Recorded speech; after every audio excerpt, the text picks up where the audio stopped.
where do you think the distinction lies between attempted murder and domestic battery? Before I get started, for the sake of the victim's privacy, I'm going to refer to her as the victim, even though her name is in court documents. So on April 21st, 2016, Sharp County 911 received a call about a female who was claiming to have been abducted and escaped. When police were able to interview the woman told police that she had been kidnapped by her ex-boyfriend, Jerry Dean Clark.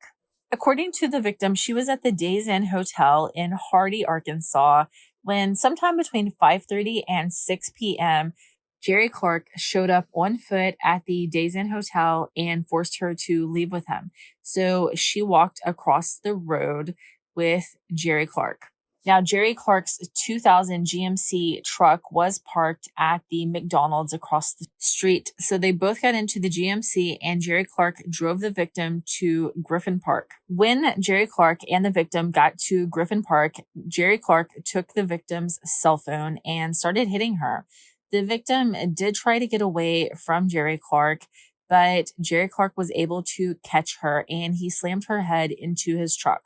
According to court documents, Jerry Clark told the victim that he was going to teach her a lesson. According to the victim, Jerry Clark continued hitting her, and it wasn't until around 9 p.m. that they finally got in the GMC and left Griffin Park for a brief amount of time.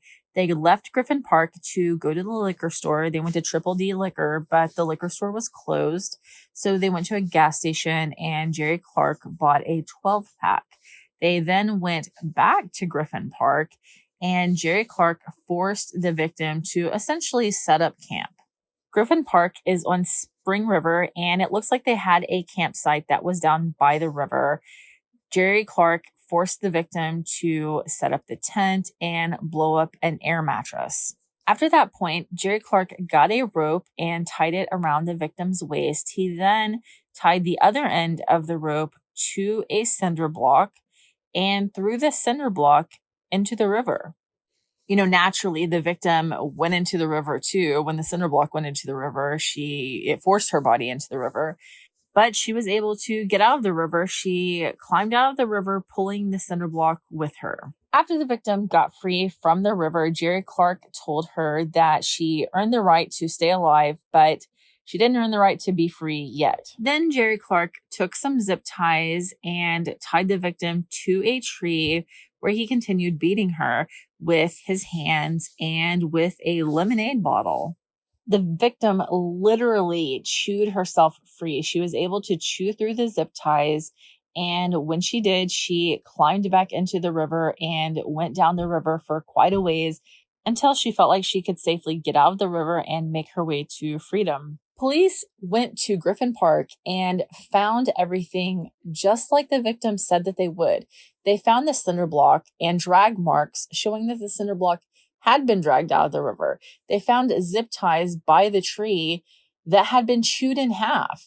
They found the campsite. They found cigarettes. They found beer cans, just like literally everything like she said that they would. In fact, the only thing that they didn't find at the campsite was Jerry Clark. Jerry Clark was arrested in Violet Hill driving his GMC truck, and he was transported to the Izard County Sheriff's Office charged with a DWI. He was later transported back to the Sharp County Detention Center. When police were able to talk to Jerry Clark, he didn't deny a lot. He actually told that he walked over to the Days Inn Hotel, that he got the victim and walked back to McDonald's.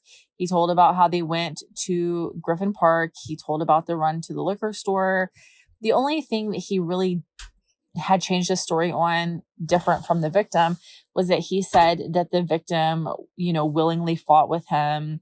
He did say that he struck her several times. He also denied tying her to a cinder block or zip tying her to a tree. Jerry Clark did tell police that he drank a lot and there are things that he doesn't remember.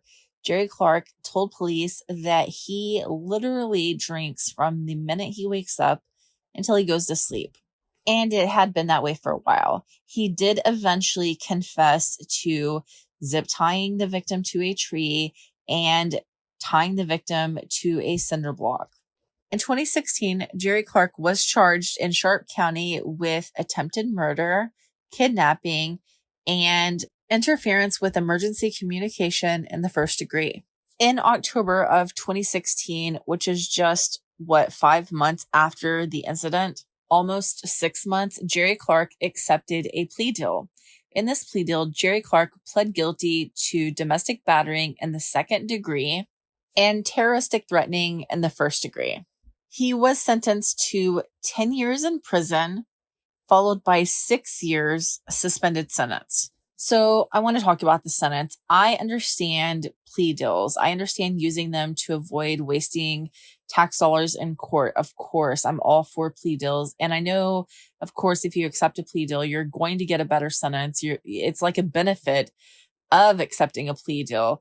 But I just feel like this man was charged with an A felony, a Y felony. That's life in prison, 20, 30, 40 years in prison. But instead he gets 10 years, which in the state of Arkansas, maybe he spent a couple of years in prison. He's already out now, but maybe he spent a couple of years in prison and then he gets to go on with his life. Meanwhile, his victim, this woman, he had an abusive relationship with, that was on record, but he tried to kill her and she will live with that for the rest of her life. And I just don't think in this case that the sentence really reflects the damage that the perpetrator, Mr. Clark, did to the victim. But feel free to share your opinion on how you feel about the case and the sentence that came with it. Thank you for watching A Case for Arkansas. Please remember to subscribe, like, comment, and share.